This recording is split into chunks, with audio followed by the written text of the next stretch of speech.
Activists who were already in town to protest gun violence went to the White House this evening when they heard about the shooting in El Paso. Almost 2,000 Moms Demand Action leaders were in Washington for a conference this weekend. Well, they dropped everything they were doing, rallied outside the White House, marched on the streets of Washington, and took the demonstration to the Trump Hotel just down the street. And the Moms Demand Action group is now at the base of the U.S. Capitol. You're looking at live pictures from the west side of the building there.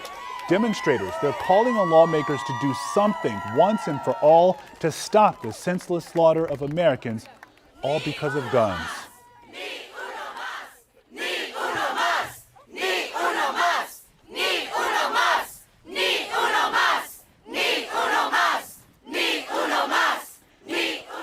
And they've been going at it for quite some time tonight and also held a moment of silence to remember the victims in El Paso.